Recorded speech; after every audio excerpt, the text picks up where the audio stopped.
ॐ नमो भगवते वासुदेवाय। ॐ अज्ञानतिमिरिनादस्य ज्ञानाञ्जनशलाकया चक्षुरुन्मिलितं येन तस्मै श्रीगुरुवे नमः।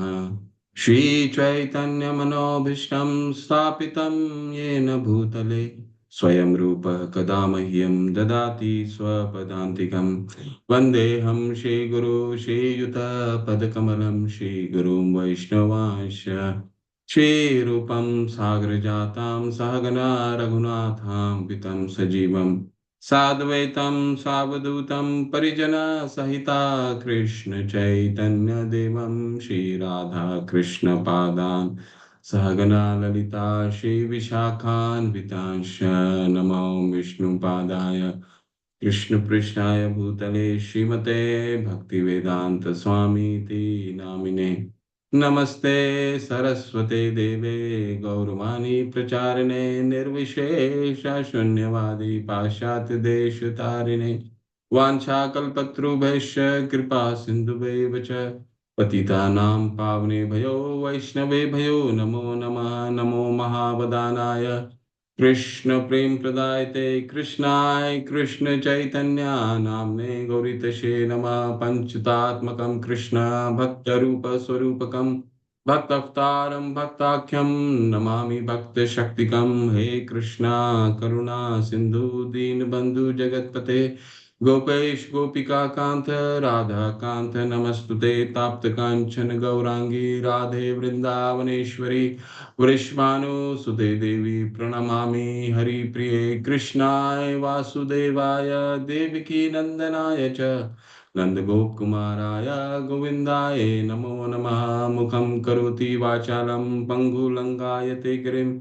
यत्कृपातमहं वन्दे श्रीगुरुदीनतारणं श्रीपरमानन्दमाधवं श्रीचैतन्येश्वरम्। जय हो श्री कृष्ण चैतन्य प्रभु नित्यानंदा श्री अद्वैत गदाधरा शिवासादि गौर भक्त वृंदा। हरे कृष्णा कृष्णा कृष्णा हरे हरे, हरे राम राम राम हरे हरे।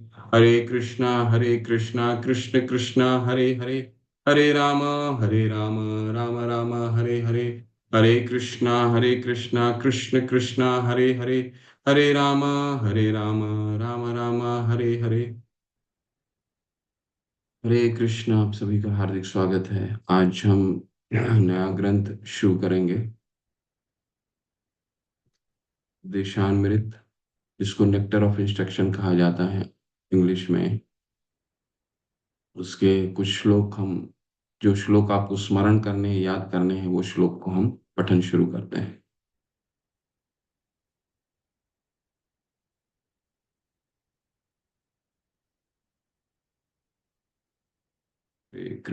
हरे कृष्ण कृष्ण कृष्ण हरे हरे, हरे राम राम राम हरे हरे। श्लोक संख्या 1। सबको हमको ये 4 श्लोक,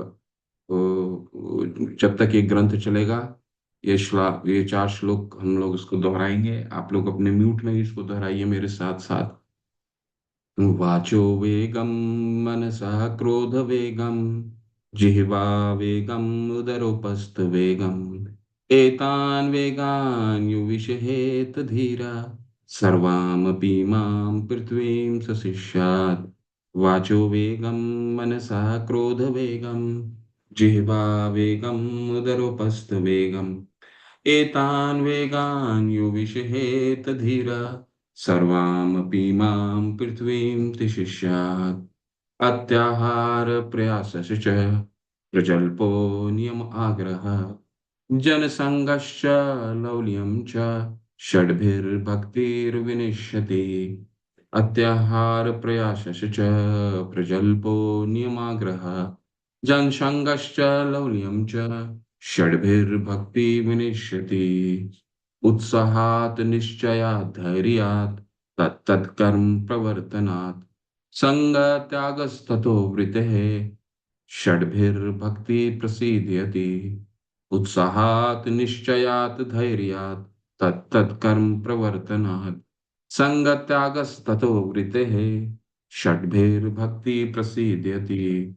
ददाति प्रतिगृह्णाति गुह्यम् आख्याति पृच्छति भुङ्क्ते भोजयते चैव षड्विधं प्रीतिलक्षणम् ददाति प्रतिगृह्णाति गुह्यम् आख्याति पृच्छति भुङ्क्ते भोजयते चैव षड्विधं प्रीतिलक्षणम् हरे कृष्णा कृष्णा कृष्णा हरे हरे हरे राम राम राम हरे हरे हरे कृष्णा कृष्णा कृष्णा हरे हरे हरे राम राम राम हरे हरे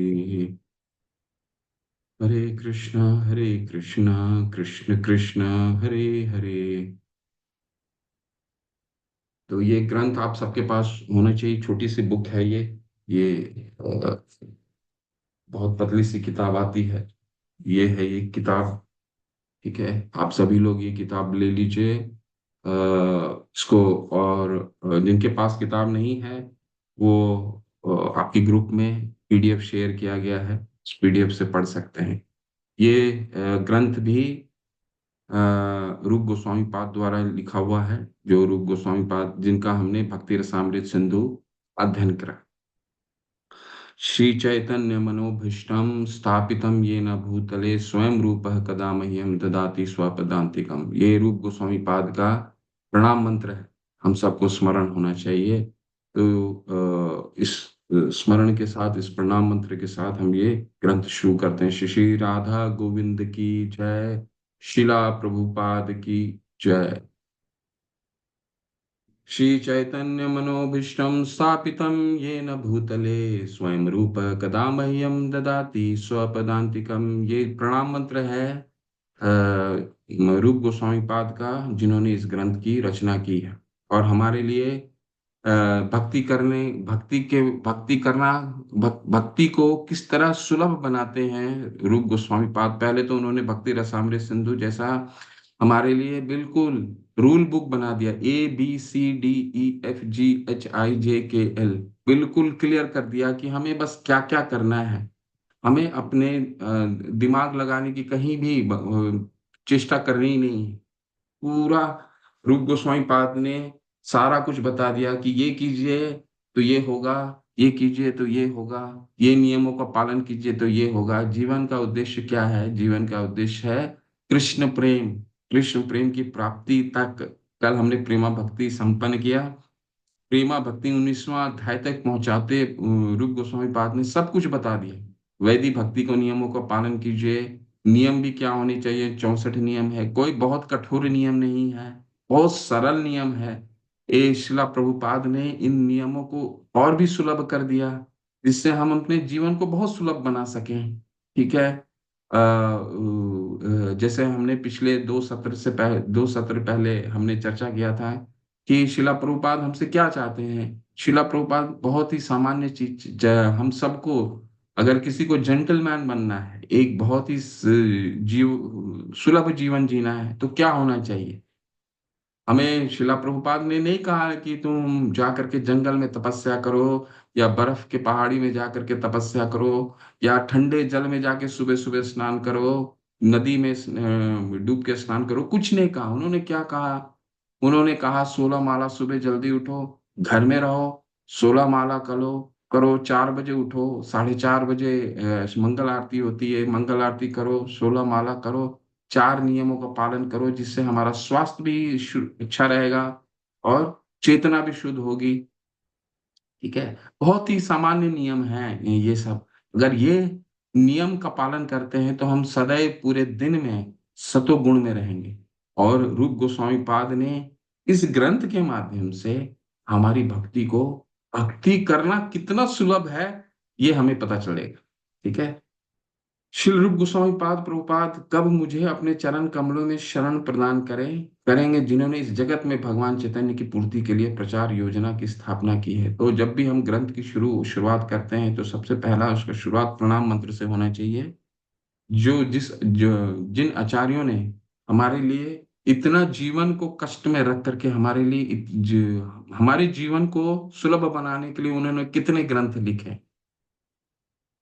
लेखक के बारे में परिचय जान लेते हैं। इनका जन्म 1489 में सरस्वती ब्राह्मण परिवार में हुआ। रूप गोस्वामी पाद नवाब हुसैन शाह के मुख्य सचिव थे। ये नवाब हुसैन जो हैं, ये तत्कालित बांग्लादेश, पहले जो पूरा भारत एक हुआ करता था, बांग्लादेश भी, तो ये 1400 ईस्वी में बंगाल के राजा हुआ करते थे, नवाब हुसैन शाह, उनके मुख्य सचिव थे। ठीक है।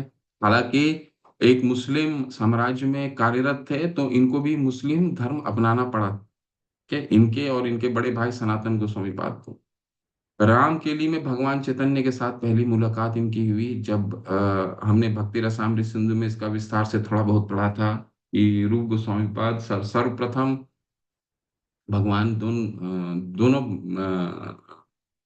भाई, रूप गोस्वामी पाद और सनातन गोस्वामी, रूप गोस्वामी पाद सबसे अग्रणी गोस्वामी हैं, हमारे लीडर हैं, इस पूरे संप्रदाय के लीडर हैं, जिन्होंने इस पूरे संप्रदाय को लीड किया, पूरे संप्रदाय को दिशा निर्देश दिया।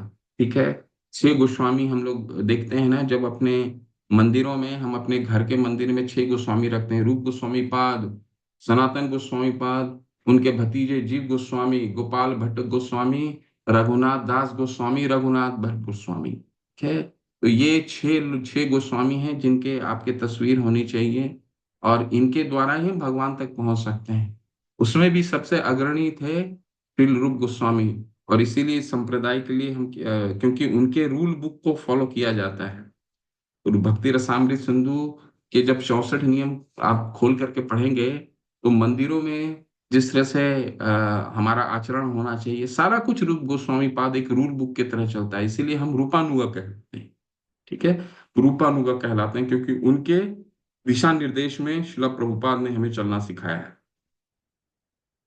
तो हालांकि वो मुस्लिम साम्राज्य में दोनों कार्यरत थे, दोनों भाई, रूप गोस्वामी पाद एक सचिव थे, और लेकिन महाप्रभु के शिक्षाओं से बहुत ही प्रेरित थे, और अंततः उन्होंने उस साम्राज्य से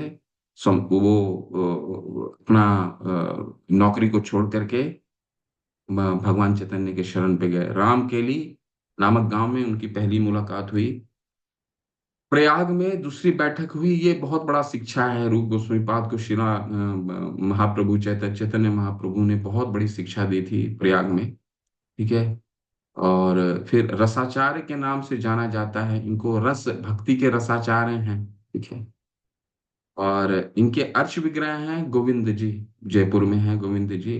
तो जितने भी गोस्वामी हैं, वो अपने एक अर्च विग्रह को सेवा करते थे, और वो हर विग्रह का एक अलग भाव प्रकट होता है। तो वो उसका विस्तार में हम आज नहीं जाएंगे, लेकिन इनकी अर्च विग्रह गोविंद जी थे। ठीक है। इनके कुछ कृतियां हैं, उपदेशामृत, विगता माधव, ललिता माधव, भक्ति रसामृत सिंधु। ठीक है। तो उसमें से खासकर हम ये 2 ग्रंथ को भक्ति शास्त्र में, जो इस्कॉन का ये बहुत महत्वपूर्ण कोर्स है, जो हमारा फाउंडेशन बनाता है, हमारा नींव रखता है भक्ति मार्ग का। हम लोग भक्ति शास्त्री के द्वारा क्या करना चाह रहे हैं? भक्ति शास्त्री के द्वारा हम 2 उद्देश्य को पूरा करना चाह रहे हैं। क्या उद्देश्य है? का अपनी भक्ति को दृढ़ कैसे करना है, पहला। और जब हम भक्ति में अपने दृढ़ हो गए, तो इस भक्ति का प्रचार कैसे करना है। शिला प्रभुपाद बताते हैं कि गुरु बनना बहुत कोई कठिन नहीं है, लेकिन गुरु बनने के लिए क्या चाहिए? गुरु बनने के लिए 2 चीजों का, दो दो चीजों में हमें दृढ़ता चाहिए। क्या? नियमों का पालन में, क्योंकि नियमों का पालन हम दृढ़ता से करें, क्योंकि हम जब नियम का पालन नहीं करेंगे, तो हमारी शिक्षाओं का प्रभाव नहीं हो सकता है। ठीक है। तो यत यत आचरिति श्रेष्ठ तत्त देवेतरो जना, भगवत गीता में कहते हैं कि श्रेष्ठ पुरुष जिस तरह आचरण करता है, सामान्य जन उन्हीं का अनुसरण करते हैं। ठीक है। यत यत आचरिति श्रेष्ठ तत्त देवेतरो जना, सयत प्रमाण कुरुते लोकस्तत् अनुवर्तते। अनुवर्तते का मतलब अनुसरण। तो भक्ति शास्त्री के माध्यम से हम 2 चीजों की करने की कोशिश कर रहे हैं। महाप्रभु चैतन्य ने क्या कहा था? भारत भूमि ते हले मनुष्य जन्म यार। मनुष्य जन्म का जिसका भी भारत भूमि में हुआ है जन्म, हम भारत भूमि को बहुत ही कभी कभी भौतिक आसक्ति होकर के बहुत ही निकृष्ट शब्दों से कहते हैं अपने देश में, हमारे देश में ये करप्शन हो रहा है, हमारे देश में यहाँ पे तकलीफ है, यहाँ गरीबी है, यहाँ है। लेकिन महाप्रभु क्या कहते हैं? भारत भूमि ते हैले मनुष्य जन्म यार, जन्म सार्थक करो, करो उपकार। ये पावन भूमि में हमारा जन्म हुआ है, ये हमारे सबसे पहला पुण्य, हमने जरूर कुछ पुण्य ऐसा कार्य किया है कि जो हमारा जन्म भारत भूमि में हुआ है। इतना पावन भूमि जहाँ किसी ना किसी रूप में पूजा की जाती है भगवान की, चाहे वो किसी भी रूप में हो। ठीक है, हो सकता है कृष्ण की पूजा ना हो, लेकिन शुरू से ही ज्यादातर जन लोक में, घरों में किसी ना किसी प्रकार से पूजा की जाती है। ऐसे कई देश हैं हमारे विश्व में जहाँ उस देश का प्रधानमंत्री का फोटो, उस देश का जो सबसे मुख्य होता है, चाहे वो राष्ट्रपति हो या प्रधानमंत्री हो या राजा हो, उसकी फोटो लगा करके लोग पूजा करने के लिए कहा जाता है। परंतु हम भारत भूमि ते हैले मनुष्य जन्म यार, हमारा हम बहुत ही जीवन हमारा बहुत ही हमने जरूर कुछ अच्छा कार्य किया है। हमने भक्ति रसामृत सिंधु में भी कहा पढ़ा था सबसे शुरू में, सामान्य भक्ति में, प्रारब्ध जो हमने पूर्व जन्म में किए हुए हैं कार्य, जिसका फलीभूत होता है, इसी के कारण हमारा मनुष्य जन्म हुआ है। वो भी कहाँ? भारत भूमि में। ठीक है, एक तो मनुष्य जन्म मिला है 84 लाख योनि के बाद, निर्देह माध्यम सुलभम सुदुर्लभम। ठीक है, ये बहुत दुर्लभता के बाद मनुष्य जन्म मिला है, इसके बाद भी भारत भूमि मिला है, पावन भूमि। इसके बाद क्या करना है? भारत भूमि जन्म हो गया, इसके बाद ये मौका हमें गंवाना नहीं है। तो महाप्रभु ने दो निर्देश दिए हैं, जन्म सार्थक करो, करो परोपकार। अपना जन्म सार्थक करना है। कैसे जन्म सार्थक हो सकता है? इन जैसे कोर्सों से। ठीक है, जो हमारे घरों में हम ऑनलाइन के माध्यम से कर सकते हैं, बहुत सुलभ से कर सकते हैं, बहुत सरल से कर सकते हैं। कोई शुल्क नहीं है, कोई फीस नहीं है, कोई कुछ नहीं है। बस क्या करना है हमें? बंधुर आत्मना आत्मना तस्य ये न आत्मना आत्मना जीता। अपने मन को बंधु बनाना है। सुबह 4 बजे उठना है, 4:30 बजे मंगल आरती करनी है, 6 बजे कक्षा होती है, उसको बहुत ही सीरियस गंभीर रूप से करना है 1 घंटा। ठीक है, बंधुर आत्मना आत्मना तस्य, छठे अध्याय में भगवान कहते हैं भगवत गीता में कि मन को बंधु बनाना, नहीं तो ये मन सबसे बड़ा शत्रु होता है। रात को 12 बजे 1 बजे जगना, रात को सुबह लेट से उठना, रात को जगने से किसी भी कभी भी सरल जीवन नहीं हो सकता, सुलभ जीवन नहीं हो सकता। ठीक है, जल्दी सोना है, जल्दी उठना है। बंधुर आत्मना आत्मना तस्य ये न आत्मना आत्मना जीता। आत्मने शत्रुत्वे वर्ते आत्मैव शत्रुवते। अगर इसको हमने निरंतर नियंत्रण नहीं किया अपने मन को, हमारा सबसे बड़ा शत्रु है। अच्छे की तरह है, मन को हम समझा नहीं पाए, सबसे बड़ा शत्रु। तो दो चीजें करनी है। पहला, अपना जन्म सार्थक करना है जो हमारे सामने है, और दूसरा, करो परो भक्ति शास्त्री जो पाठ्यक्रम है, इसके से दो चीजें हमें करनी है। अपना जन्म तो ठीक करना ही है, सार्थक करना है, भक्ति में दृढ़ होना है। क्योंकि जब तक शास्त्र को अच्छे से हम नहीं समझेंगे, तब तक हम उसके फिलॉसफी में दृढ़ नहीं हो सकते हैं। ठीक है, हमें कोई भी चीज मनोकल्पना से नहीं करनी है। कई पंक्तों में होना है, मनोकल्पना से नहीं करनी है। इसने इन्होंने इन साधु ने ये कह दिया तो हमें करना है, नहीं। हमें शास्त्र पढ़ना है, शास्त्र क्या कहते हैं उसमें अपना चिंता करना है। चिंतन करने के बाद प्रश्न करना है, उसको प्रश्न के माध्यम से पूर्ण रूप से ग्रहण करना है, समझना है, तब किसी चीज को ग्रहण करना है। ठीक है, सोच समझ के। इसीलिए इतना हम विस्तार से इसका अध्ययन करते हैं। शिला प्रभुपाद राधा दामोदर मंदिर। ठीक है, तो इसका ओवरव्यू देख लेते हैं, हम क्या पढ़ने वाले हैं। 11 श्लोक हैं। ठीक है, तो पहले 1 से 3 तक भक्ति में देखिए, ये 11 श्लोक में रूप गोस्वामी पाद दो चीजें हमें बताएंगे। क्या बताएंगे? पहला चीज, भक्ति में किन चीजों को करने से भक्ति हमारे लिए सुलभ होगी, पहला। दूसरा, भक्ति में किन चीजों को वर्जित करने से हमारी भक्ति सुलभ होगी।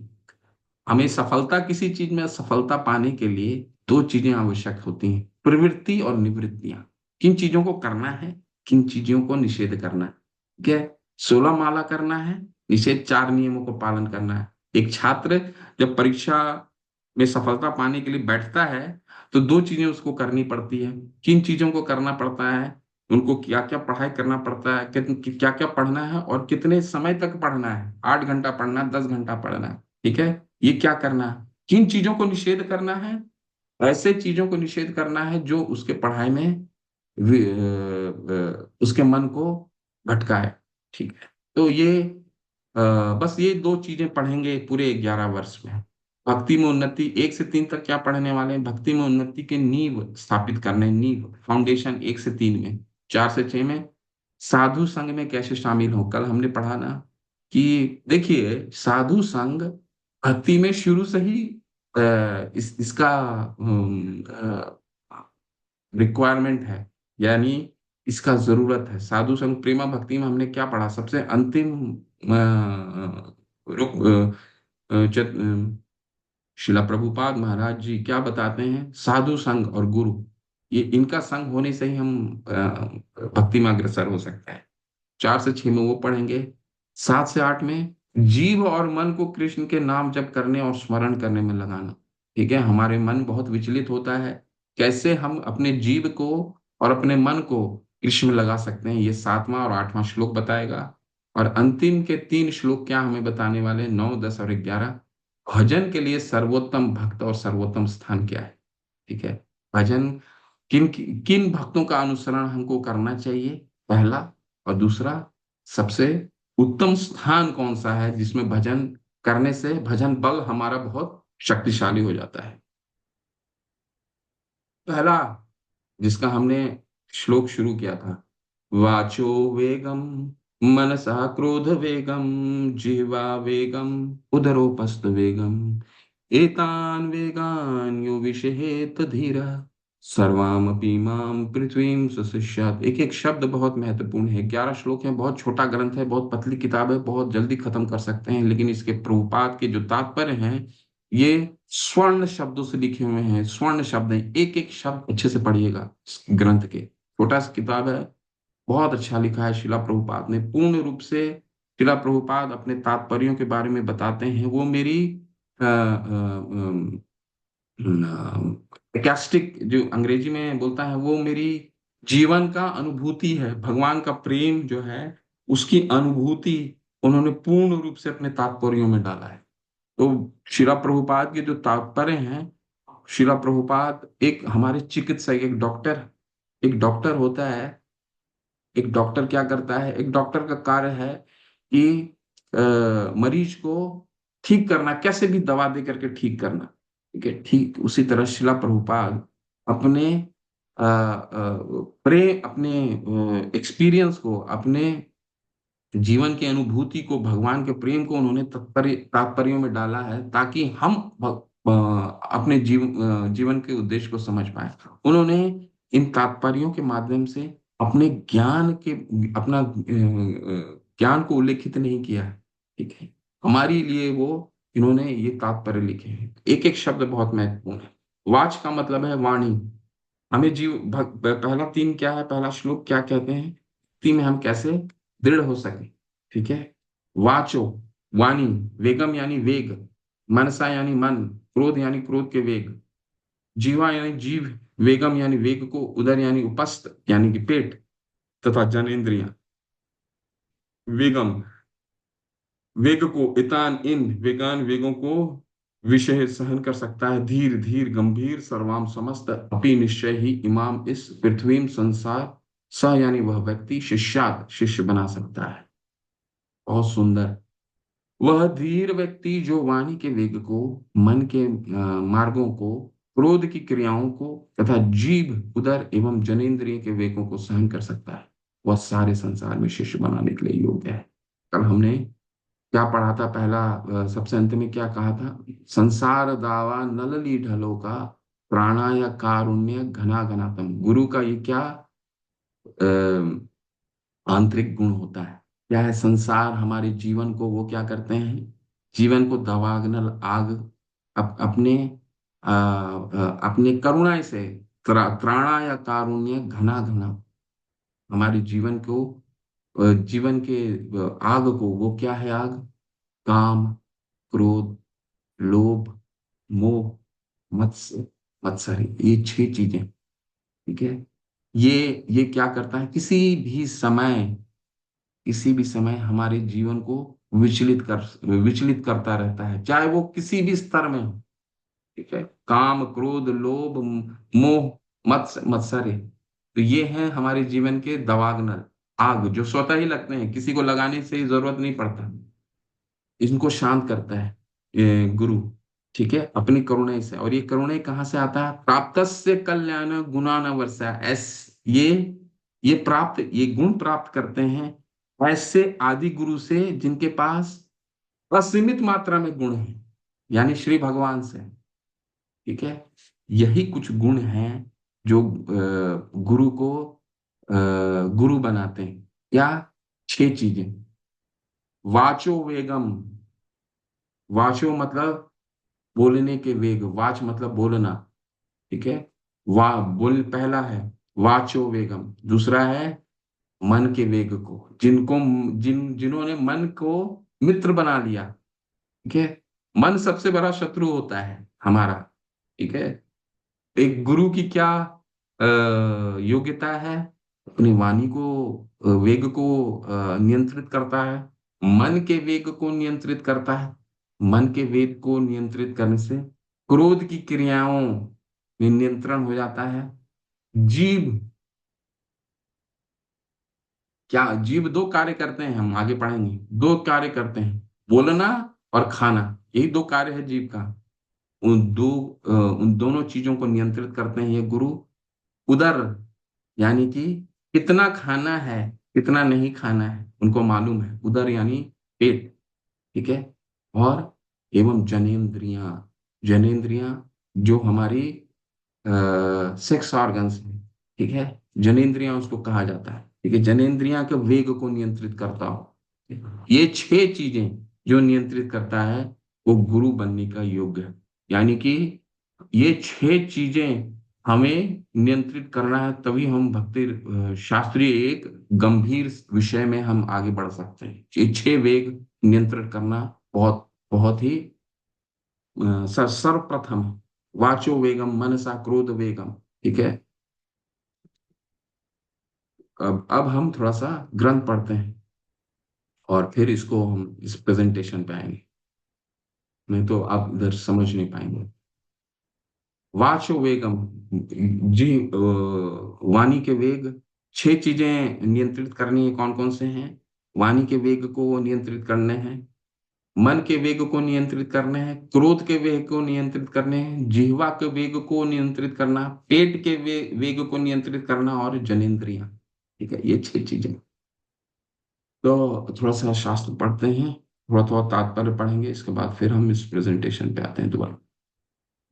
हरे कृष्णा हरे कृष्ण कृष्ण कृष्ण हरे हरे, हरे राम राम राम हरे हरे, हरे कृष्ण कृष्ण कृष्ण हरे हरे, हरे राम राम राम हरे कृष्ण कृष्ण कृष्ण हरे हरे, हरे राम राम राम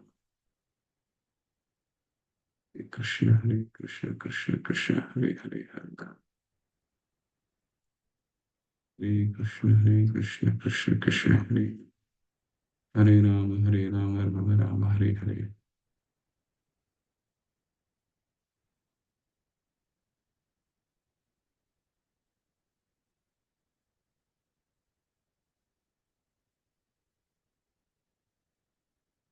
आप लोग कोशिश कीजिए, हम हर बार कोई एक नया मंत्र लेंगे, उस मंत्र को तात्पर्य को पढ़ के आएंगे, तो इसको समझने का बहुत आसान हो जाएगा। चलिए हैंड रेस कीजिए, कुछ कुछ जहां मैं अंडरलाइन कर रहा हूँ वो बस पढ़िए।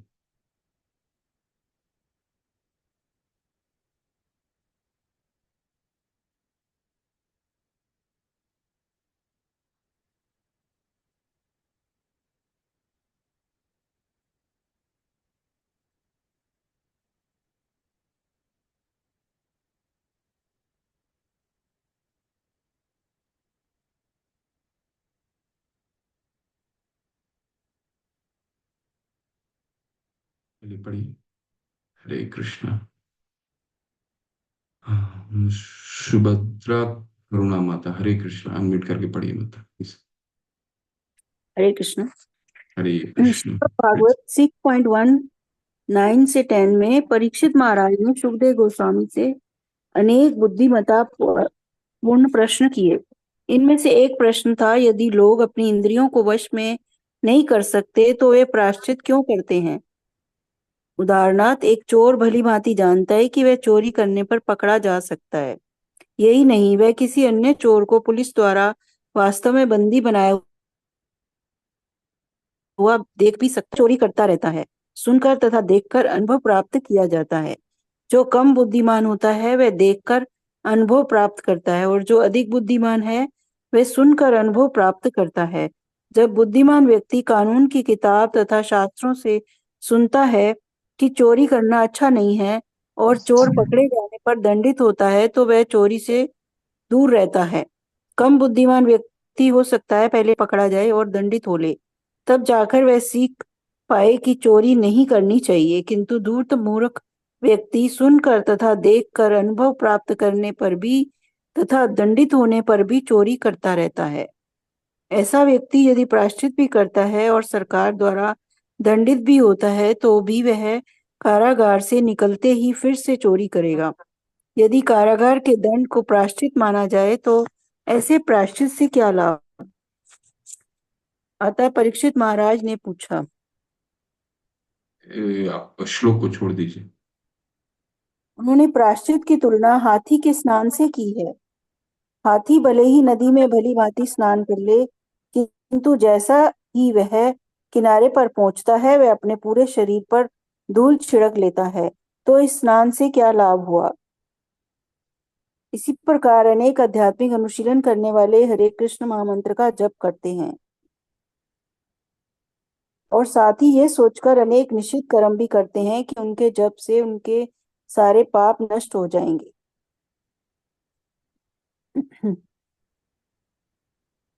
भगवान नाम का कीर्तन करते समय जो 10 प्रकार के अपराध किए जा सकते हैं, उनमें से एक अपराध है नामनो बलाद यस्य ही पाप बुद्धि, अर्थात हरे कृष्ण महामंत्र के जप के बल पर पाप कर्म करना। हरे कृष्ण माता। हरे कृष्ण। धन्यवाद। श्रील प्रभुपाद ने कितने अच्छे तात्पर्य के लिखा है। भी कह रहे हैं कि इंद्र के वेग को नियंत्रित नहीं करने का एक उदाहरण के रूप में प्रस्तुत कर रहे हैं कि देखिए, एक चोर है। चार तरीके से एक व्यक्ति, बुद्धिमान व्यक्ति जो होता है, वो क्या होता है, उस शास्त्रों को पढ़ता है और शास्त्रों को पढ़ करके ये इसको ये समझ में आ जाता है कि क्या करना चाहिए, चोरी करना चाहिए। एक चोर को ये समझ में आ जाता है कि चोरी करके, जब वो सरकार की किताबों को पढ़ता है, सरकार के नियमों को जानता है, तो वो समझ में आ जाता है उसको कि उसको चोरी करनी चाहिए कि नहीं करनी चाहिए। दूसरा व्यक्ति वो होता है कि जो देख करके किसी चोर को पकड़ते हुए पुलिस अगर उसको दंडित करते हैं, उसको देख करके वो सीखता है, ठीक है, कि आगे नहीं करना है। और तीसरे, वो जो दूसरा है, वो उसका कम बुद्धि हुआ। पहला हुआ वो तो पहले ही जानता है, वो शास्त्रों को पढ़ता है, वो कानून की किताब को जानता है, कानून के बारे में जानता है कि अगर वो चोरी करता है तो उसे दंडित होना पड़ेगा और समाज में उसकी अवहेलना होगी, ठीक है। वो चोरी करता ही नहीं। दूसरा व्यक्ति कौन हुआ, जो चोरी करने की इच्छा रहता है, हालांकि वो जानता है कि चोरी खराब हुआ है, फिर भी चोरी करने की इच्छा करता है, और पुलिस को दंडित होते हुए देखने के बाद वो समझ में आता है उसको, उसकी बुद्धि कम हुई। और तीसरा व्यक्ति कौन होता है, जो सबसे कम बुद्धि होता है, वो सब कुछ जानते हुए भी चोरी करता है और दंडित होता है, फिर निकलता है, फिर चोरी करता है, ठीक है। तो प्रभुपाद ये उदाहरण क्यों दे रहे हैं, इस उदाहरण से क्या सिखाने का प्रयास कर रहे हैं, इस उदाहरण से सिखाने का प्रयास कर रहे हैं कि भगवत नाम का कीर्तन करते समय 10 प्रकार के अपराध किए जा सकते हैं। उनमें से एक अपराध है नाम नो बलाद यस ही पाप बुद्धि। सातवां अपराध है नाम के बल पे पाप करना, ठीक है। तो प्रभुपाद समझाते हैं एक अपने तात्पर्य में कि उन्होंने देखा यूरोप में क्या होता है कि हर रविवार को एक व्यक्ति पूरे सप्ताह उसने जो भी गलत काम किया है वो कन्फेस करता है पादरी के सामने और जीसस क्राइस्ट के सामने, और कि आगे वो पाप नहीं करेगा, और फिर अगले हफ्ते फिर वही पाप करता है। शनिवार को शराब पीता है, मदिरा पान करता है, हर तरह का गलत कार्य करता है, और रविवार को दोबारा आता है। तो ये क्या हो गया? नामनो बलाद ही यस पाप बुद्धि। यानी कि हम हरि नाम भी कर रहे हैं, परंतु मन को मित्र नहीं बना पाए। ठीक है। तो ये कहने का तात्पर्य है, हम जानते हुए भी गलती कर रहे हैं। इंद्रियों के वेगों को नियंत्रण नहीं कर रहे हैं। ठीक है। हरिनाम क्या करता है? हरिनाम हरे कृष्ण मंत्र क्या करता है? हरे कृष्ण मंत्र हमारे सारे पापों को क्षय कर देता है। देखिए, हरे कृष्ण मंत्र जो है कोई सामान्य मंत्र नहीं है। प्रहलाद महाराज ने 9 विधि दिए हैं। किनको मालूम है वो 9 विधि? भगवान की भक्ति करने की 9 विधियां कौन कौन सी हैं? किसी को अगर मालूम है तो हैंड रेस करके बोले। किनको मालूम है प्रहलाद महाराज ने 9 विधि दिए हैं? कौन है? हैंड रेस उन्हीं उसी के लिए है क्या? जगन माता, आप बताइए क्या विधि है?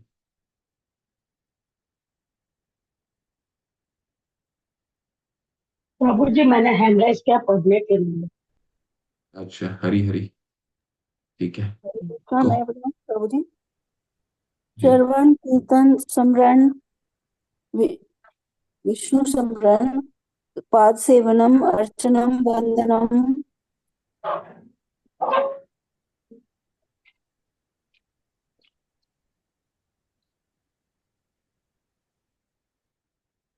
हरी हरी। बहुत सुंदर माता। 3 बस रह गया, बोल दीजिए।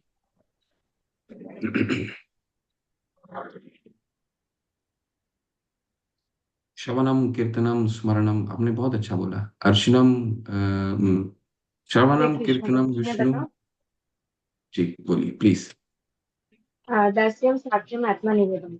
हरी हरी हरी हरी हरी हरी, बिल्कुल। श्रवणम कीर्तनम स्मरणम विष्णु स्मरणम, अर्चनम वंदनम दास्यम साख्यम आत्मनिवेदनम। ये 9 तरीकों से भगवान की भक्ति की जा सकती है, प्रहलाद महाराज ने हमें बताया। लेकिन महाप्रभु कहते हैं ये 9 भक्ति सभी सभी भक्तियों में सर्वश्रेष्ठ है। ठीक है। सभी भक्ति के मार्गों में ये 9 भक्ति सबसे सर्वश्रेष्ठ है। लेकिन इसमें भी सर्वश्रेष्ठ कौन सा है? तारक मध्य सर्वश्रेष्ठ है नाम संकीर्तन। ठीक है, इसमें सर्वश्रेष्ठ नाम संकीर्तन है। तारे मध्य सर्वश्रेष्ठ है नाम संकीर्तन है। नाम संकीर्तन सबसे सर्वश्रेष्ठ है। क्यों ऐसा सर्वश्रेष्ठ है? चैतन्य महाप्रभु आगे बताते हैं। क्या बताते हैं? एक नाम, एक कृष्ण नाम करे सब पाप क्षय। सारे पापों को क्षय कर देता है सिर्फ कृष्णा। हम सुबह से शाम तक अगर सिर्फ कृष्णा बोले तो हमारे साथ सारे पाप क्षय हो जाने चाहिए, क्षय हो जाते हैं। एक कृष्ण नाम करे सब पाप क्षय। नव विधा भक्ति पूर्ण नाम हैते है। अगर नव विधा भक्ति, सारा नव विधा भक्ति पूर्ण हो जाता है, नाम हैते है। अगर हम सिर्फ नाम लेते हैं भगवान का, तो नव विधा भक्ति जो 9 भक्ति है, 9 मार्ग हैं जो प्रहलाद महाराज ने दिए, वो भी पूर्ण हो जाता है। इतना शक्तिशाली है हरि नाम करना, ऐसा महाप्रभु बताते हैं। ठीक है। अब उसके महत्व को अगर हम ना समझ करके, म्यूट रखिए, कौन है?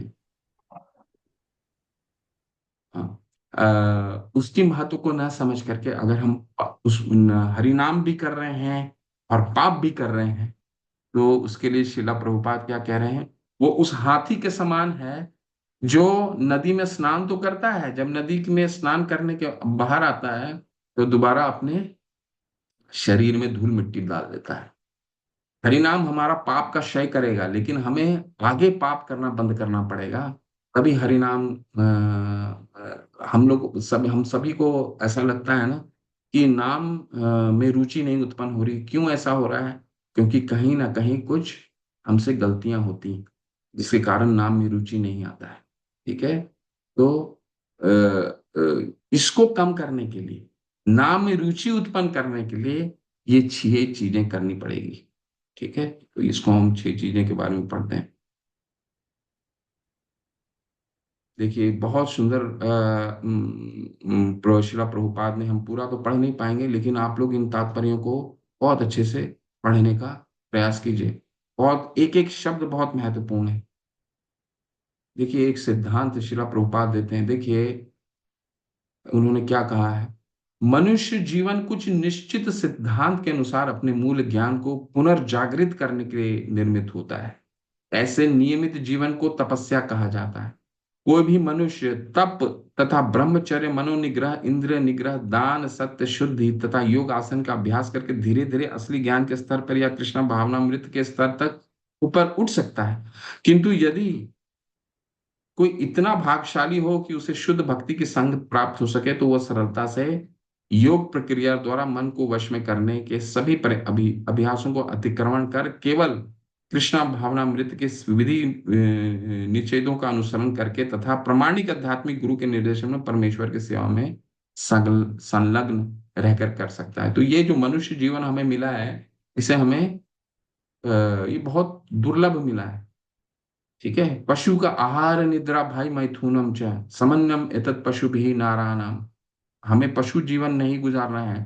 ठीक है, पशु महाभारत में क्या आता है, पशु और मनुष्य 4 चीजें करते हैं, जो पशु भी करता है मनुष्य भी करता है। खाना खाना, आहार निद्रा सोना, आहार निद्रा भय अपने परिवार को सुरक्षा करना, और मैथुन बच्चे पैदा करना। मनुष्य जीवन इन चारों के लिए मन नहीं बना है, क्योंकि पशु जीवन भी, पशु में भी वो भी खाना खाते हैं, वो भी आहार निद्रा, वो भी सोते हैं, हमसे ज्यादा कोई कोई सोते हैं। भय अपने परिवार को वो भी सुरक्षित रखते हैं। आप किसी भी पशु के बच्चे को मारने का कोशिश कीजिए, पशु आप पे हमला करेगा, उसको पूर्ण रूप से सुरक्षित करने का प्रयास करेगा। और मैथुनम आहार निद्रा भय मैथुनम, मैथुन यानी कि कई पशु पशु भी बच्चे पैदा करते हैं और मनुष्य भी। तो हमारा जीवन का क्या उद्देश्य होना चाहिए, आहार निद्रा भय मैथुनम च समन्वयम एतत् पशु भी नरानाम धर्म ही तेषम अधिक विशेष हो। धर्म क्या है, वो धर्म ये जो आप सिखा रहे हैं रूप गोस्वामी पाद।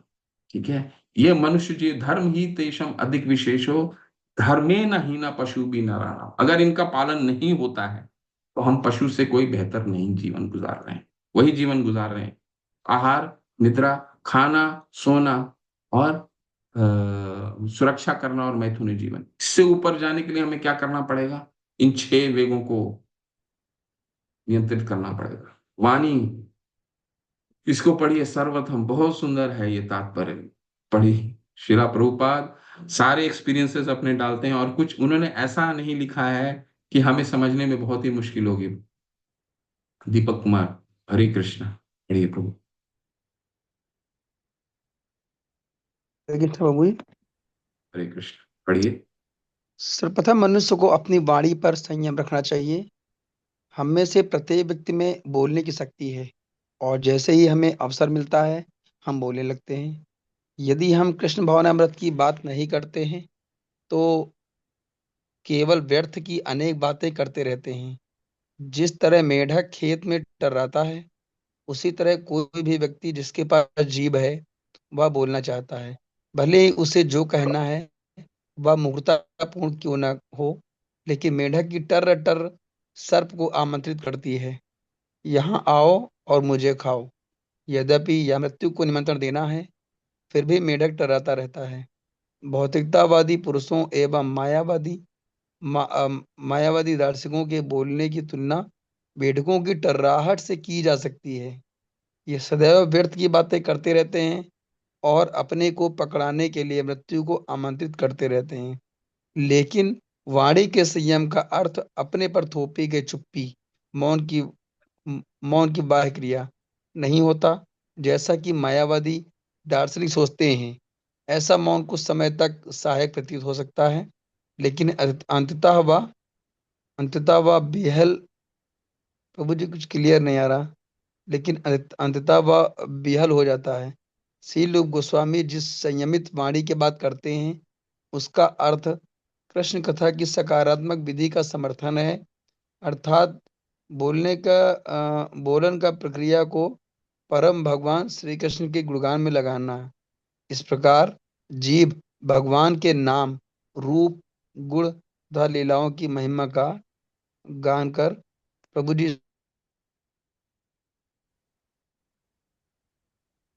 गुण तथा लीलाओं की महिमा का गान कर सकती है।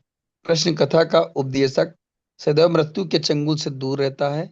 वाणी के वेग को संयमित करने की यही महत्ता है। हरे कृष्णा प्रभु जी। बहुत सुंदर। हरे कृष्ण, बहुत सुंदर पढ़ा आपने प्रभु, धन्यवाद। वाणी के वेग, बोलने की शिला प्रभुपाद बता रहे हैं कि जैसे ही बोलने का मौका मिलता है, हम सभी में बोलने की आतुरता हो जाती है। क्यों बोलने की आतुरता हो जाती है? क्योंकि हम अपने आप को स्वामी मानते हैं। हम हर विषय को, हाँ, हम अपने हर विषय में अपने आप को विशेषज्ञ मानते हैं। ठीक है, विशेषज्ञ मानते हैं, इसलिए बोलने की हमारी आदत होती है। जैसे ही बोलने का मौका मिला, बोलने की अब आदत होती है। तो शिला प्रभुपाद इसको क्या कह रहे हैं? मेढक की टरटर। और जैसे ही मेढक टरटर करता है, वैसे ही सांप को उसकी ये टरटराहट सुनाई पड़ जाती है। यहाँ सांप कौन है? सर्पोग्रस काल कर्म गुणाधीनो। जब नारद मुनि, युधिष्ठिर महाराज, जब धृतराष्ट्र ये अ, पलायन कर जाते हैं, तपस्या के लिए निकल जाते हैं, अपना शरीर जब विदुर महाराज धृतराष्ट्र को कोसते हैं कि तुम युद्ध समापन के बाद भी यहाँ पर बैठे हुए हो और उनके छत्र छाया में खाना खा रहे हो, जिनको तुमने जीवन भर प्रताड़ना दी है, जिनको तुमने जीवन भर दुख दिया है, मारने का प्रयास किया है। आज जब तुम्हारे सारे पुत्र मारे गए, तो उन्हीं के ही भिक्षा में तुम जी रहे हो, और बहुत ही कटु शब्द का प्रयोग करते हैं। विदुर महाराज बोलते हैं, तो वो तो कुत्ते की भांति हो गया कि वो अपने मालिक के पीछे ही लगा हुआ है। तो फिर धृतराष्ट्र जो है वो चले जाते हैं, पलायन कर जाते हैं। तो युधिष्ठिर महाराज बहुत चिंतित हो जाते हैं। युधिष्ठिर महाराज चिंतित हो जाते हैं और नारद मुनि उनको दर्शन देते हैं। युधिष्ठिर महाराज चिंता में पूछते हैं कि अरे, मैं अपने ताऊ को देख नहीं पा रहा हूँ, कहाँ गए ताऊ? नारद मुनि बोलते हैं, क्यों चिंतित हो तुम? तो युधिष्ठिर महाराज पूछते हैं कि मैं चिंतित हूं कि कहीं वो उन्होंने अपने जीवन त्याग तो नहीं कर दिया, या फिर कुछ ऐसे जगह तो नहीं चले गए जहां पे उनका देखभाल ना हो सके। उनका देखभाल, इतनी वृद्ध अवस्था है, उनका देखभाल कौन करेगा? तो नारद मुनि फिर उनको कहते हैं कि उनको बहुत अच्छा सीख देते हैं कि हम स्वयं ही सर्प काल कर्म गुणाधीनो। काल, कर्म, गुण, अपने तीन गुण, हमारे सतोगुण, रजोगुण और तमोगुण, इनसे हम ग्रस्त हैं। काल के द्वारा हमारा शरीर ग्रस्त है। काल से कैसे ग्रस्त है? हम निरंतर वृद्ध होते जा रहे हैं ना। आज जो है, कल वृद्धावस्था, कल एक दिन और हमारा उम्र में बढ़ जाएगा, परसों और उम्र में बढ़ जाएगा। तो काल क्या है? काल हमारे भगवान 11वें अध्याय में क्या बोलते हैं? कलोस्मिन लोकशय कृत प्रविधो कलो लोकान स्मर्तारहुम यह प्रवृत्ति। मैं ये काल हूं और तुम सबको मारने के लिए आया हूँ। जो समय है, घड़ी टिक टिक टिक टिक हमारे घर में घड़ी लगा रहता है, वो क्या है? वो काल है। वो भगवान काल के रूप में आते हैं, और हर जन्मदिन जो हम मनाते हैं, वो हम मृत्यु को और निकट पहुंचते जा रहे हैं। तो जब हमारा शरीर खुद ही काल के ग्रस्त में है, कर्म के ग्रस्त में है, कर्म क्या, जो हर वक्त हम कर्म करते हैं, तो उस कर्म का फल भी होता, प्रारब्ध होने लगता है। काल कर्म गुणाधीनो, और तीन गुणों में बंधे हुए हैं। जब हम खुद ही काल कर्म गुणाधीनो, जब ये तीन चीजों में हम ग्रस्त हैं, तो हम दूसरे को कैसे बचा सकते हैं? ठीक है, नारद मुनि कितना सुंदर शिक्षा देते हैं कि हम दूसरे को कैसे सुरक्षित कर सकते हैं। तो हम जब अपनी वाणी का वेग को बोलते हैं, हम अपने आप को एक्सपर्ट क्यों बोलते हैं? कि हमको ऐसा लगता है कि हमें तो मालूम है ही, दूसरे को भी हम अपनी वाणी से बचा लेंगे। ठीक है, तो वाणी के वेग को नियंत्रित करना, हमें क्या करना है? वाणी के वेग को हमें भगवान की सेवा में लगाना। स्वयं को स्वामी ना मान करके भगवान के स्वामी में, भगवान के स्वामित्व को अपनाना है। ठीक है, तो जब भी मौका मिले, एक हरे कृष्ण मंत्र करते रहिए। इससे वाणी का वेग आपका नियंत्रित हो जाएगा। ये शिला प्रभुपाद भी बताते हैं, और कई सीनियर डिसाइपल से सुनेंगे आप। हम सबको ये प्रैक्टिस करना चाहिए। जो भी हमें खाली समय मिलता हो, या तो अपने पास एक क्या आता है उसको, काउंटर रख लीजिए, और काउंटर में बस अपने मन में बोलते रहिए, हरे कृष्णा कृष्ण कृष्ण हरे हरे, हरे राम राम राम हरे हरे। आप अपने वाणी को वेग को नियंत्रित कर पाएंगे। ठीक है। तो वाणी का वेग कहाँ करना है? वाणी के दो वेग होते हैं, बोलना के बारे में कहा जा रहा है अभी। ठीक है। और बोलना भी, अगर हम बोले भी तो क्या बोले? 17वें अध्याय में भगवान ने क्या बताया है कि वाणी वाणी की तपस्या क्या है? अनुद्वेग करम वाक्यम सत्यम प्रियतम च यत् स्वधाय अभ्यासनम चैव वाड्मयम च वाड्मयम तपुच्यते। वाणी की तपस्या है अनुद्वेग करम वाक्यम। ठीक है। किसी को कटु शब्द नहीं बोलना है, सत्य भी बोलना है, कटु शब्द नहीं बोलना है, प्रीति शब्द बोलना है, प्रेम रूप से बोलना है। जब पूछा जाए तभी बोलिए, नहीं तो नहीं बोलिए।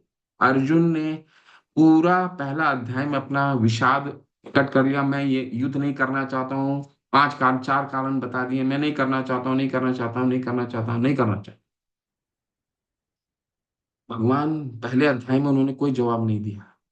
जब उन्होंने बोला, पूछा, क्या पूछा?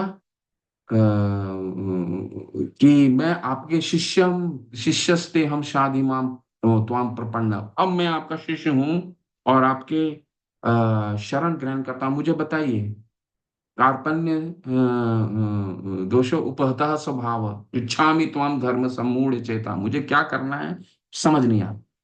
तपस्या तो मैंने 12 वर्ष किया है, 12 वर्ष तपस्या किया है, 1 साल अज्ञातवास किया है, इसमें शिव जी को भी हमने परास्त किया है, उनको भी प्रसन्न किया है। इतना करने के बाद भी मुझे युद्ध करने की इच्छा नहीं है। तो जब तक उन्होंने शरण ग्रहण नहीं किया, भगवान ने एक शब्द नहीं बोला। भगवान बोल सकते हैं, क्यों विषाद कर रहे हो तुम, हटो, मैं ये तो पहले ही तुम नहीं मारोगे तो मैं ही मार दूंगा। लेकिन भगवान ने सुना। तो जब तक हमें कोई पूछता नहीं है, भगवान अपने आचरण से हमें सिखाते हैं, जब तक हमें कोई पूछता नहीं है, हमें अपनी एक्सपर्टीज नहीं बतानी। इसलिए वाणी की तपस्या, वाणी की वेग को दो तरीके से नियंत्रित कर सकते हैं। पहला, हमेशा हरिनाम लेना, और जब कोई हमसे पूछे तभी बोलने की आवश्यकता। अनुद्वेग करम वाक्यम सत्यम प्रिय हितम चाहिए। प्रिय बोलना है, सत्य बोलना है, और स्वधाय अभ्यासनम चैवा। कोशिश कीजिए, स्वधाय अभ्यासनम, स्वधाय करिए, पढ़िए। ठीक है। कोई श्लोका रिसाइट करते रहिए, श्लोका पूरे दिन में एक श्लोका रिसाइट कीजिए, याद कीजिए श्लोका को। ठीक है। अगर आपके मन में, आपके मुख में श्लोका रिसाइट करते हैं तो आपका मुख जो है संस्कृत होता है, संस्कृत से संस्कृति आती है। ठीक है। तो आपका वेग जो है नियंत्रित स्वतः ही हो जाता है। आप टर टर मोबाइल में बात करना, हम जो मोबाइल में बात करने का प्रयास करते हैं, वो समय का व्यर्थ है। 18वें अध्याय में हमने भक्तों के चरित्र के बारे में क्या कहा गया? भाव के अव्यर्थ कालत्वम, समय को बर्बाद नहीं करता है भक्त। समय क्यों बर्बाद करना है? मोबाइल जब जरूरत है तभी बात करना है, नहीं तो नहीं करना है। क्या अव्यर्थ कालत्वम, जब भी समय मिले भगवान का नाम लेना है। कोई पूछे तब बात करना है। अनुद्वेग करम वाक्यम सत्यम प्रिय हितम चयत। इसको इसको हमें याद रखना चाहिए कि वाणी की तपस्या वही है, सत्य बोलना है, प्रिय बोलना है, और इसमें स्वधाय अभ्यासनम चाहिए, स्वधाय का अभ्यास होना चाहिए। कभी कभी श्लोका रिसाइट करने का कोशिश करते रहिए, परिणाम लेने का कोशिश करते रहिए। तो इससे क्या होगा? हमारा वाणी का वेग नियंत्रित होता है। ठीक है। ये वाणी का हो गया। दूसरा क्या है? मन। मन, मन मन के बारे में पढ़िए, बहुत सुंदर है। थोड़ा सा पढ़ लीजिए मन के बारे में।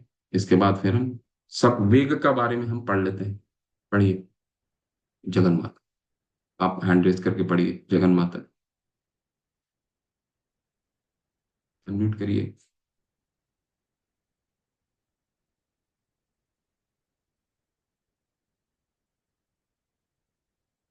जगन माता अनम्यूट कीजिए प्लीज।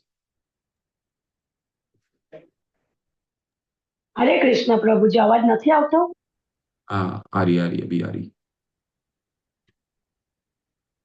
मनोवेग या मन की अधीरता तभी यज्ञ में वश में हो जाती है जब कोई अपने मन को कृष्ण के चरण कमलों में स्थिर करता है।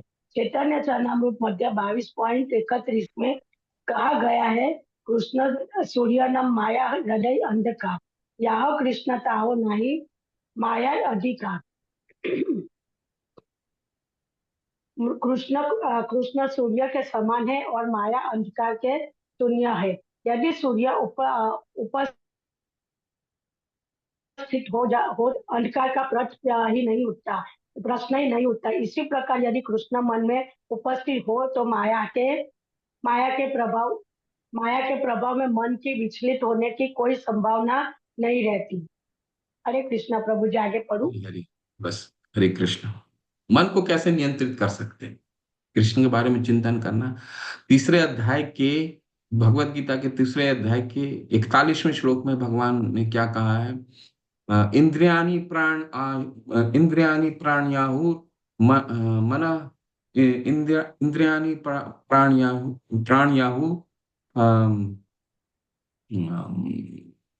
कोई निकालिए, ये क्या है? इंद्रियाणि प्राणयाहुर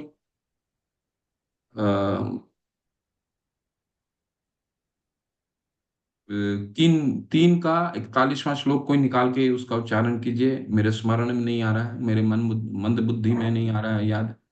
इंद्रियाणि प्राणयाहुर 3.41 या 42। देखिए भगवत गीता का।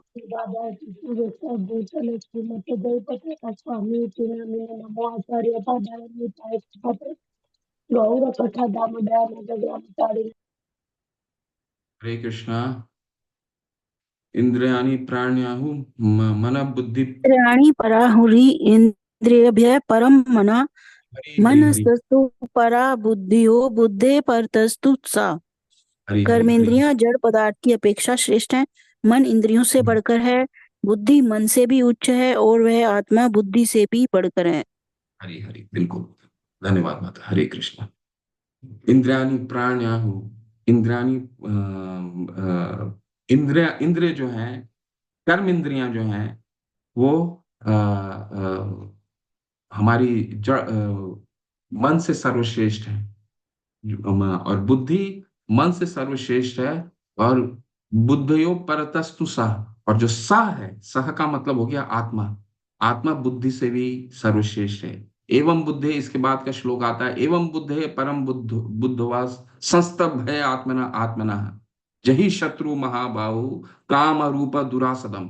श्री भगवान कहते हैं अर्जुन को, इसीलिए जब मन कर्म इंद्रियां से सर्वश्रेष्ठ मन है, मन से सर्वश्रेष्ठ बुद्धि है, बुद्धि से सर्वश्रेष्ठ परतस्तु स है, यानी कि आत्मा है, तो तुमको क्या करना चाहिए? एवं बुद्ध है परम बुद्ध है पर संस्तभ है आत्मना आत्मना, अपने बुद्धि को कृष्ण भावनामृत में लगाओ।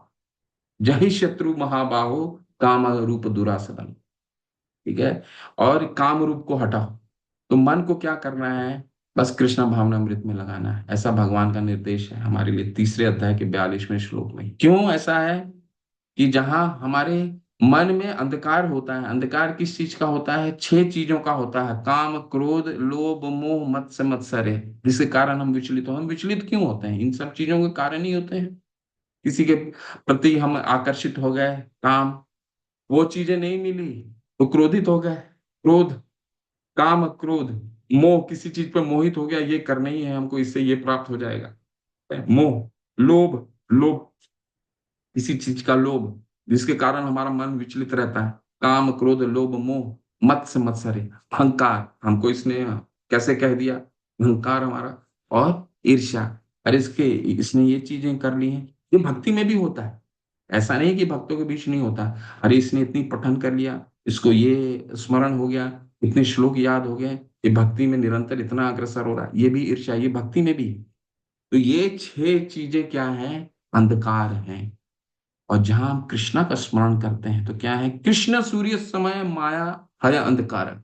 यहाँ कृष्णा तहा नहीं माया अंधकार है। जहां कृष्ण है, माया, सूर्य का प्रकाश जहां है तो वहां अंधकार कहाँ हो सकता है? अंधकार तो हो ही नहीं सकता है। दिन में रात हो सकता है क्या? नहीं हो सकता। तो जहां कृष्ण है, हमारे मन में अगर कृष्ण है तो कृष्ण का हम निरंतर स्मरण करते हैं, तो हम विचलित होने की संभावना ही नहीं है, अंधकार आ ही नहीं सकता। क्या? तो ये है मन के वेग को नियंत्रित करना। छठे अध्याय में भगवान ने बहुत विस्तार से समझाया है कैसे हम मन के वेग को नियंत्रित कर सकते हैं। ठीक है, हमारा मन नहीं लग रहा है, तो मन के वेग को नियंत्रित करने का है। और मन के वेग को हमने नियंत्रित कर लिया तो इस प्रकार, कोई और पढ़िए इसको। क्रोध, क्रोध को वश में किया जा सकता है, इसको पढ़िए कोई। तू महाराणा प्रभु, आप अनम्यूट करके पढ़िए। हरे कृष्ण प्रभु जी, दंडवत प्रणाम। पढ़िए। इसी प्रकार क्रोध को वश में किया जा सकता है। हम क्रोध करना पूरी तरह से बंद नहीं कर सकते, लेकिन यदि हम उन्हीं पर क्रोध करें जो भगवान या भगवान भक्तों की निंदा करता है, तो हमें कृष्ण भावनामृत में अपना क्रोध वश में करते हैं। भगवान चैतन्य महाप्रभु जगाई तथा माधाई नामक दो दुष्ट भाइयों पर क्रुद्ध हुए थे, जिन्होंने नित्यानंद प्रभु को की निंदा की थी और उन्हें मारा था। अपने शिक्षाष्टक में भगवान चैतन्य ने लिखा है, तृणादपि सुनिचेन तरोरपि सहिष्णुना। मनुष्य को तृण से भी अधिक विनम्र तथा वृक्ष से भी अधिक सहनशील होना चाहिए। आगे पढ़ो प्रभु। बस बस बस, तो आप लोग इसको एक एक तात्पर्य को अच्छे से पढ़िए। क्रोध के वेग को नियंत्रित करना, कैसे क्रोध के वेग को नियंत्रित कर सकते हैं। भगवान ने दूसरे अध्याय के 62वें और 63वें श्लोक में, भगवत गीता को अच्छे से पढ़िए, वो 62 और 63 श्लोक। ठीक है, ये जहाँ पे भगवान कहते हैं कि हमें क्रोध क्यों आता है, कोई हमारी इच्छाएं पूर्ण नहीं होती तभी तो क्रोध आता है ना। ध्यायतो विषयान पुंसा संगस्ते उपजायते, संगात संजायते कामा, कामा क्रोध अभिजायते, क्रोधात भवति सम्मोहा, सम्मोहात स्मृति विभ्रमा, स्मृति स्मृति भ्रंशात बुद्धिनाशो, बुद्धिनाशा प्रणश्यति। ये 8 चरण बताए हैं दूसरे अध्याय के 62 और 63वें श्लोक में, कि एक व्यक्ति का पतन क्यों होता है, उसमें क्रोध सबसे बड़ा मुख्य रोल प्ले करता है। ठीक है, किसी चीज को हम देखते हैं और देखने के बाद आकर्षित हो जाते हैं, और वो आकर्षण जब हमारा पूर्ण नहीं होता, क्रोध में विकसित हो जाता है। और जिसमें अक्रोध हो गया, क्रोध में कभी भी अच्छा कार्य नहीं हो सकता। तो शिला प्रभुपाद यहाँ कह रहे हैं कि ठीक है, उसको नियंत्रित नहीं कर सकते हैं, नियंत्रित तो बिल्कुल कर सकते हैं हम, अगर हम जैसे जैसे हम तृण के समान, तृणादपि सुनिचेन तरुरपि सहिष्णुना, ये चैतन्य महाप्रभु शिक्षाष्टकम है। मतलब ऐसी अष्टकम जो हमें, हमारे लिए शिक्षा है। क्या शिक्षा है? हम्बल होना। हम्बल हम कैसे हो सकते हैं? महामसा दास प्रभु शिला प्रभुपाद के एक डिसाइपल थे। उन्होंने बताया कि जब हैदराबाद मंदिर का निर्माण हो रहा था, और जब निर्माण कार्य संपन्न हो गया और उसका उद्घाटन होने वाला था, उद्घाटन में वहां के मुख्यमंत्री आने वाले थे, आंध्र प्रदेश के। तो जिस दिन मुख्य उसका उद्घाटन था, उसके पीछे वाले दिन मंदिर में बहुत अस्त व्यस्त था। मतलब वो तो समझ ही सकते हैं कितना अस्त व्यस्त रहा होगा। मंदिर साफ करना, ये चीजें करना, वो चीज करना, तो भक्तों को बहुत समय लग गया। तो महामसा दास प्रभु और वो सारे भक्त मंदिर को साफ करते करते करते करते करते 2:30 बज गए सुबह। तो 2:30 बजे सो गए सब, 2:30 बजे जाके। और महामसा दास प्रभु लीडर थे उस पूरे डिवोटी के। तो बताते हैं, अपने मेमोरी में बताते हैं, शिला प्रभुपाद की मेमोरी में, कि 2:30 बजे में सो गया, और इतना हिम्मत नहीं था शरीर में कि स्टेयर केस में ही, मतलब सीढ़ियों में जाकर के ही सो गया। और सुबह सुबह 2:30 बजे सोया, तो 4:30 बजे मंगल आरती होती है। अब 4:30 बजे मंगल आरती में कोई आया ही नहीं, मंगल आरती हो गया। तो शिला प्रभुपाद हैदराबाद मंदिर में ही थे, कमरे में ही। उन्होंने देखा और उन्होंने महामसा दास प्रभु को बुलवा भेजा कि आइए। तो महामसा दास प्रभु गए। महामसा दास प्रभु ने, प्रभुपाद ने बोला कि क्या बात है, क्यों नहीं आए मंगल आरती में? तो महामसा दास प्रभु ने पूरा बताया कि सुबह से शाम पूरा समय लग गया और सारा कुछ बताया कि जितने डिवोटी हैं, जितने भक्त हैं, वो रात तक जगे रह गए और 2:30 बज गया, सब थक गए थे। और 2:30 बजे सबने सो गया, तो किसी को हिम्मत ही नहीं हुआ कि सुबह 4:30 बजे उठ करके मंगल आरती। शिलो प्रभुपाद इतना सुनना था और महामसा दास पे पूरा रूप से बरस गया। इतना क्रोध किया उन्होंने, इतना क्रोधित हो गए कि बोले तुम अपने आप को भक्त बोलते हो, डिवोटी? डिवोटी का मतलब ही समझते हो क्या होता है? भक्त का मतलब होता है षड गोस्वामी, 6 गोस्वामी, जिन्होंने अपना सारा जीवन, आज हमने पढ़ा रूप गोस्वामी पाद, वो क्या थे? सचिव थे, प्रधानमंत्री के सचिव थे। उनके भाई सनातन गोस्वामी, वो वित्त मंत्री थे। जब उन्होंने राज्य को छोड़ा था चैतन्य महाप्रभु के शरण शरण जाने के लिए, तो जिस नाव से गए थे उस नाव में आधा से ज्यादा नाव केवल उनका धन था। इतना धनी व्यक्ति थे दोनों। इन सब को त्याग करके वो वृंदावन आए और तक्वा तूर्णम अशेष मंडलपति, मंडलपति को त्याग करके, इतना मंडलपति थे, इसको त्याग करके वृंदावन के एक वृक्ष से कोपिन वस्त्र धारण करके एक वृक्ष से दूसरे वृक्ष पे जाते थे, दूसरे से तीसरे वृक्ष पे जाते थे, तीसरे से चौथे वृक्ष पे जाते थे। और वो क्योंकि भगवान के भक्त थे, हर समय भगवान को प्रत्यक्ष दर्शन कर पाते थे। फिर भी इतने तृण थे कि हर वृक्ष पे जाके बोलते थे, मुझे भगवान दर्शन क्यों नहीं दे रहे, मुझे भगवान दर्शन क्यों नहीं दे रहे, मुझे भगवान दर्शन क्यों नहीं दे रहे। ये होते हैं भक्त। तुम अपने आप को भक्त कहते हो? महामसा दास प्रभु ने बताया कि वो सीख मुझे मेरे दिमाग में आज भी, हम 16 माला करने लग जाएं तो अष्टकम याद हो जाए हमें, तो हमें डिवोटी नहीं समझना। हमें कितना दिन हुआ है सेवा कर, हम लोग क्या करते हैं भगवान की सेवा, ठीक है? जिस दिन ये हमारे दिमाग में बैठ जाएगा, उस दिन हमारे हम हमारा क्या होगा? त्रिनादपि सुनिचेना तरोरपि सहिष्णुना, यानी कि हम सहिष्णु हो जाएंगे। हम अपने आप को बहुत ही हम्बल, हम अपने आचार्यों का अनुसरण अगर करते हैं, तो आचार्यगण क्या थे? उन भगवान को प्रत्यक्ष रूप में देखते थे, फिर भी हर पेड़ में जाते थे देखने के लिए कि भगवान यहाँ तो नहीं है, भगवान यहाँ तो नहीं है, भगवान यहाँ तो नहीं है। जिस दिन हम ये पेड़ के समान, जिस दिन हम इस तरह से हम्बल हो जाएंगे, उस दिन हमें भगवान के नाम लेने में रुचि उत्पन्न होगी। हरे कृष्णा कृष्णा कृष्णा हरे हरे, हरे रामा राम राम हरे। ठीक है? तो ये इस तरह से हम सहिष्णु हो सकते हैं। तो श्रील प्रभुपाद यही कह रहे हैं, त्रिनादपि सुनिचेना तरोरपि सहिष्णुना। तभी हम सहिष्णु हो सकते हैं जब हमारा स्तर पूरा निम्न हो जाएगा। हम अपने आप को हम्बल जिसको कहते हैं, क्या विवेकी, हम भी विनम्र कब हो सकते हैं? जब हम अपना अस्तित्व को शून्य कर लें। ठीक, तो ये आज यहीं रुकते हैं। इसके बाद फिर जिह्वा का वेग को नियंत्रित करना, 2 चीजों को हमने क्या क्या किया? वाचो वेगम, मनसा क्रोध, 3 चीजों को, वेग को हमने पढ़ा। और अभी बच गया क्या? वाचो वेगम, मनसा क्रोध वेगम, जिह्वा वेगम, उदर उपस्थ वेगम। आप पढ़ करके आइए। अगले सत्र में इसको हम लोग 15 मिनट और चाहिए, 15 मिनट में इसको संपन्न करके हम फिर दूसरे मंत्र पे जाएंगे कि जीवा को वेगों को कैसे नियंत्रित कर सकते हैं। अगर जीवा भी नियंत्रित हो गया, आपका पेट भी नियंत्रित हो जाएगा, आपकी जनेंद्रियां भी नियंत्रित हो जाएंगी, क्योंकि सब तीनों एक लाइन में ही है। आप डॉक्टर के पास जाते हैं तो क्या डॉक्टर बोलता है? सबसे पहले अपने जीभ को कंट्रोल करो, कुछ भी बाहर मत खाओ। अगर तुम कुछ भी बाहर नहीं खाओगे, घर का खाना खाओगे, तो तुम्हारा पेट भी स्वस्थ रहेगा। यही बोलते हैं ना डॉक्टर। अपने घर का खाना खाओ, कम मसाला, कम तेल, ये सब खाओ। अगर ये करोगे तो तुम्हारा स्वास्थ्य भी ठीक रहेगा। सही समय पे खाओगे और घर का खाना खाओगे, तुम्हारा स्वास्थ्य भी ठीक रहेगा। और स्वास्थ्य ठीक रहा, पेट ठीक रहेगा। और पेट ठीक रहा तो हमारी जनेंद्रियां भी कॉन्शियसली अलर्ट रहेंगी। ठीक है? तो ये चीजें हम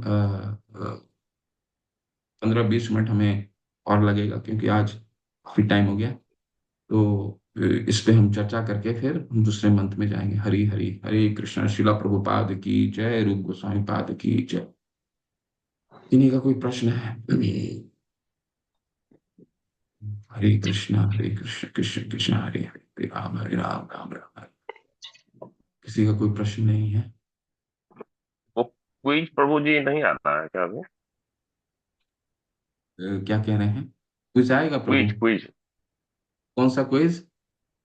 जो क्वेश्चन आंसर मिलता था ना, एमसीक्यू वाला, हाँ, तो आएगा बीच में आएगा प्रॉब्लम हुआ था, दोबारा नहीं आया आ ना जाएगा अभी। आ जाएगा। एक्चुअली क्या है, वो कंपनी ये अ, मंदिर का वो वेबसाइट हैक हो गया था, जिसके कारण इस तरह का दिक्कत हुई है। सारा के सारा एमसीक्यू चला गया, हैक हो गया था। तो दोबारा बन चुका है, अपलोड भी हो गया है। शायद 1 या 2 दिन के भीतर ही वो एक्टिव हो जाएगा। तो माता आपको अच्छा अपडेट प्रभु कर जी, कुछ देंगे। एक दो क्लास मेरा छूट गया था आपका हम्म किसी कारण हम्म। से, तो उसको फिर से कैसे किया था, या इसी क्लास को मैं रेगुलर दोबारा कर सकता हूँ? जैसे ये खत्म हो जाता है मान लीजिए 2 महीने में, तो फिर मैं उसको कर सकता हूँ क्या रेगुलर? कर सकते हैं, पर मेरा आपको सलाह रहेगा कि आप एक बार इसको करिए, पूर्ण रूप से इसको गंभीर से कीजिए, और फिर आगे बढ़िए। और मैं तो प्लेलिस्ट भेजता हूँ। वैसे आप प्लेलिस्ट भेजना बंद भी कर दूंगा, क्योंकि लोग लाइव क्लासेस आइए, आप लोग लाइव सुनिए, सुनने में गंभीर रूप से क्लास कक्षा कीजिए, वो ज्यादा ठीक है। तो प्लेलिस्ट भेजता हूँ, प्लेलिस्ट में देख लीजिए कौन सा आपने मिस किया है। और जो मिस करते हैं वो बस मुझे बता सकते हैं, तो उनको मैं अलग से प्लेलिस्ट भेज दूंगा। ठीक है, वो क्लास का अलग से प्लेलिस्ट, आपने जो मिस किया है प्लेलिस्ट भेज दूंगा। वो आप उसको देख लीजिए और आगे बढ़िए प्रभु। इस ग्रंथ को अब जब अगले स्तर में जाएंगे, क्योंकि ये ग्रंथ आप दोबारा 5वें जब स्तर में जाएंगे दोबारा पढ़िएगा, तो जो पूरा मिस ग्रंथ क्या किए प्रभु क्लास, जी? ठीक है, तो जो मिस किए हैं वही आप क्लास लीजिए। प्लेलिस्ट मुझे बोल दीजिए, माता को बता दीजिए, मैं प्लेलिस्ट भेज दूंगा। ठीक है। और किसी का कोई प्रश्न है? बहुत सुंदर ग्रंथ है, इसको आप सब लोग पतले पतला सा ग्रंथ है, शिला प्रभुपाद के तात्पर्यों को अच्छे से पढ़िए। और व्यवहारिक ग्रंथ है, हमें प्रैक्टिस के लिए दिया गया है ये, इसीलिए भक्ति शास्त्री का ये भाग है, प्रैक्टिस है ये। ठीक है। हरे कृष्ण। हरे कृष्णा आप सभी को। जिनको भी जो है ना पोस्टर बनाना और ट्रांसलेशन करना और रील बनाने में इंटरेस्ट है और नॉलेज है, तो कृपया करके जो है मुझे अपना फोन नंबर देंगे, क्योंकि हिंदी के जो ग्रुप हैं उनको आपकी जरूरत है। तो जिनको भी रील बनाने में एक्सपर्टीज है या पोस्टर बनाना, कंप्यूटर में वर्क करना ज्यादा अच्छा मतलब कि आता है, तो वो कृपया करके मुझे अपना फोन नंबर में अपना व्हाट्सएप करके एक बार बता दे, ताकि मैं आपका नंबर जानवी माता जी को दे दूंगी। क्योंकि अभी हिंदी के ग्रुप को जो है ना आपकी मतलब कि प्रचार करने के लिए बहुत ज्यादा जरूरत है। तो बहुत बड़ी हेल्प हो जाएगी आप लोग की। जो लोग भी इंटरेस्टेड है, प्लीज अपना नंबर मुझे दीजिए। हरे कृष्णा। किस प्रकार का रील बनाना है माता जी? रील प्रभु जी जैसे कि जो है प्रचार करना होगा, जैसे लेवल 1 18 दिन का कोर्स है, उसका प्रचार करना, और भी बहुत सारे चीज का प्रचार करने का रहता है, इस्कॉन मैंगलोर का। तो उस टाइप का रील बनाने के लिए आपको मतलब कि एक ग्रुप बन जाएगा, उस ग्रुप में आप लोग को डाल दिया जाएगा, और उस ग्रुप में डिफरेंट डिफरेंट आप लोग को कार्य काम दिया जाएगा करने के लिए, जो आपको हेल्प करने के लिए, जिसमें सिर्फ रील बनाना ही नहीं रहेगा। जैसे पोस्टर जैसे होता है ना कि एक अच्छा पोस्टर हाँ, बना रहे हैं, आपका पावर पॉइंट में बनाना पड़ता है, या कुछ उसका एक ऐप होता है उसमें जो है बनाना पड़ता है, कैनवा प्लस में जो है। बनता है मैडम, कैनवा हाँ में हाँ, बनता है क्या काइंड। नाम है? हाँ हाँ, इंग्लिश से हिंदी में बनता है। ट्रांसलेशन आप मेरा करना नंबर दे रहेगा। सकते हैं माता जी? जी। जी प्रभु जी, एक बार मेरे को आप अपना नंबर पिंग करके डाल आप मेरा दीजिए नंबर मेरे। दे सकते हैं माता जी? ठीक है प्रभु जी, आपका नाम क्या हुआ? राज। कैसे राज नाम है मेरा। हेमंत राज। ठीक है प्रभु जी, हम ऐसे ही आपका नंबर ले लेंगे। माता जी, जी प्रभु जी। हरे कृष्णा। जी प्रभु आप जी। मेरा नाम भी ले लीजिए, मेनली इसमें पोस्टर और हिंदी ट्रांसलेशन के लिए आप जो है दोनों जगह मुझे कंसीडर कर सकते हैं। अमित गर्ग प्रभु जी ना? आदित्य, आदित्य गर्ग। आदित्य गर्ग प्रभु जी। जी। ठीक है प्रभु जी। आपको मैं वैसे अगर चाहे तो अलग से नंबर भी भेज दूं, नहीं तो आप इसी से मेरा ग्रुप से नंबर ले लीजिए। जी प्रभु जी, मैं ले लूंगी, और ऐसे भी अगर आप भेजना चाहें, मैं आप दोनों का नंबर आज ही दे देती हूँ माता जी को। और जी भी कोई लोग इंटरेस्टेड हैं तो वो अपना दे सकते हैं।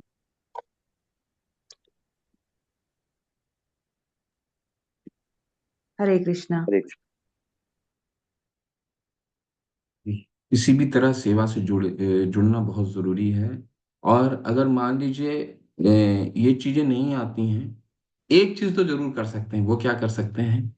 ये जो पोस्टर आपके आ रही हैं, जो 16-18 दिन की भगवत गीता जो आ रही है लेवल 1 का, अपने जितने निकट संबंधी लोग हैं उनको, जितने आपके ग्रुप हैं उनको भेजिए।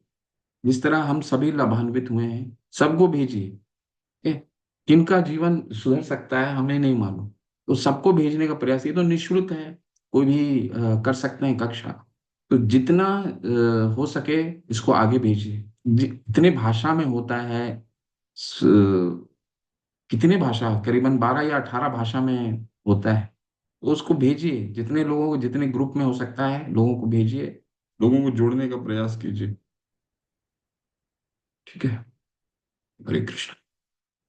वांछा कल्पतरु, ठीक है चलते हैं। वांछा कल्पतरु भैश्य कृपा सिंधु एव च पतितानां पावने भयो वैष्णवे भयो नमो नमः। अनंत कोटि वैष्णव वृंद की जय। श्रील प्रभुपाद की जय। नमाचार्य हरिदास ठाकुर की जय। हरे कृष्ण। आप सभी हरे हरे। हरे कृष्ण प्रभु जी, दंडवत प्रणाम। हृदय हरे गोपी कृष्ण मन प्रभु जी, प्रिय धन्यवाद हरि प्रणाम। बोल।